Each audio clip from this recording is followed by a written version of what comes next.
Welcome to This Explainer. Today, we're jumping straight into a bold, highly provocative claim and testing it against actual, real-world science. We're looking at current human trials and some truly unbelievable medical breakthroughs. I mean, just imagine a paralyzed patient being able to move a robotic arm or type out an email on a screen literally just by thinking about it. We're diving deep into the reality of brain-computer interfaces powered by artificial intelligence, how they actually work today, the specific neurological diseases they could cure, and the massive ethical questions they're dropping right on our doorstep. So let's cackle this incredible, highly charged quote right here. Brain chips plus AI. The future of human upgrade is here. Now, this isn't just internet hype, right? And it's not some vague prediction about the year 2050. This claim is anchored in the medical reality of today. We're going to use this statement to unpack the two massive themes driving this whole conversation: the staggering medical potential to essentially upgrade or restore the human body, and the ridiculously complex AI making this entirely possible. What we're actually looking at is a massive paradigm shift through brain-computer interfaces, or BCIs. Put simply, a BCI is a direct, hardwired communication pathway between the electrical activity in your brain and a completely external device. So instead of using your muscles to type on a keyboard or move a mouse, a BCI reads your intentions right from your neurons. We are literally bypassing traditional biology to let the human mind speak directly to machines. It is mind-blowing. To really grasp what the scientific community is announcing here, we need to break this tech down into its core structural pillars. First, we start with biology, specifically your motor cortex, which naturally generates the electrical signals from movement. Then we add the hardware. We're talking about ultra-thin microelectrodes and brain chips specifically designed to detect those signals. And finally, the software, which relies heavily on advanced machine learning algorithms. All three of these pillars absolutely have to work in perfect harmony to make neural integration a reality. And this brings up just an incredible juxtaposition. On one hand, you have billions of years of slow biological evolution that built the human brain. On the other hand, you have immediate modern technological intervention. Scientists and neurosurgeons are literally bridging these two worlds right now by physically placing silicon arrays and chips directly onto living brain tissue. It's this precise intersection, the exact point where organic matter meets synthetic hardware, to read the electrical spikes of our actual thoughts. So the really crucial point is how this actually functions in the real world today. You see, the AI doesn't just sit passively inside a chip. Your brain produces a massive, chaotic storm of complex neural data every single millisecond. To actually make sense of all that noise, machine learning models are deployed to decode the raw data into actionable digital commands in real time. It's a highly dynamic system that essentially translates the static of the brain into clear digital language.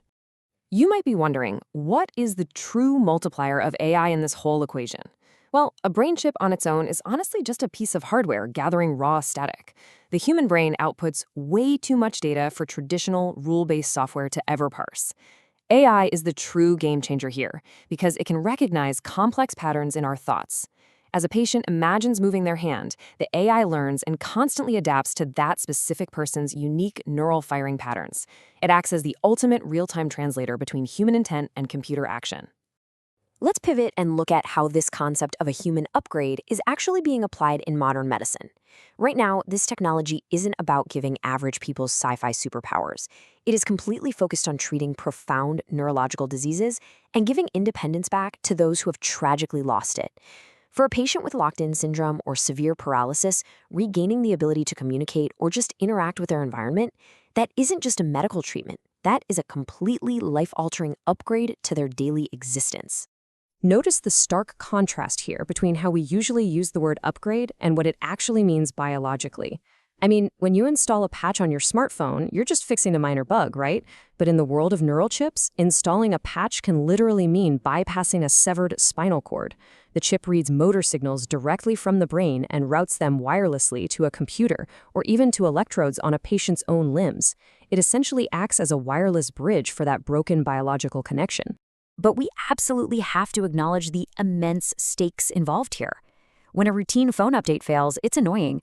When we talk about upgrading human biology, the physical risks are incredibly severe. Brain surgery is incredibly delicate for starters. Implants can cause bleeding, infection, or immune responses where the brain literally builds scar tissue around the electrodes, which just renders them useless over time. The hardware has to perfectly survive the harsh, corrosive environment of the human body, which is no small feat. This poses a very genuine ethical concern that the scientific community is heavily debating right now.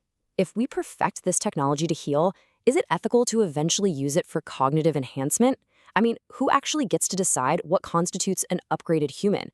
It's one thing to use a neural chip to restore speech or cure paralysis, but it becomes an entirely different moral problem if people start using these chips to instantly calculate complex equations or perfectly recall every single memory. While current clinical trials are strictly regulated for patients with severe medical needs, we really have to look ahead. The future commercialization of this technology carries the very real risk of creating a divided two-tier society.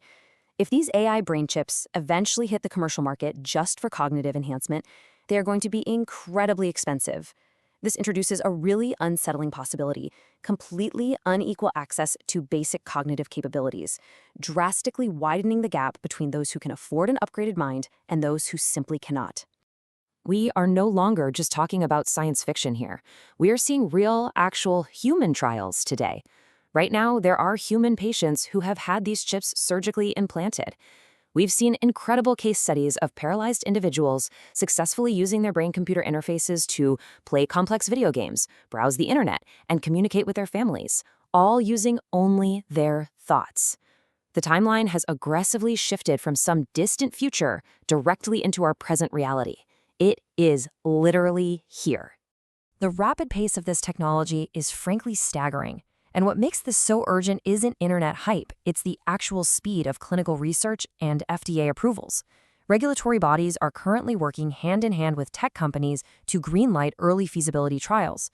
We are actively living through the critical window where this tech is moving out of the lab and into the real world, and the pace of these medical breakthroughs is accelerating month by month. Think about a patient's actual journey through this process. You have the baseline, a devastating injury or neurological disease resulting in severe paralysis. Then comes the catalyst, the surgical implantation of the BCI and the extensive training of those AI algorithms. And finally, the result, the patient regaining a level of digital independence that was entirely impossible just a few years ago. It's a profound, life-changing sequence of events. The scientific achievements happening within these trials are genuinely mind-blowing. For instance, recent research has heavily focused on decoding inner speech. Scientists have developed AI models that can analyze a patient's neural activity while they simply imagine talking, and then instantly translate those thoughts into text on a screen at near conversational speeds. We are literally watching technology learn to read the silent, internal voice inside a person's head. Let that sink in for a second. Because the science is moving so incredibly fast, the conversation in the scientific community is essentially split right down the middle.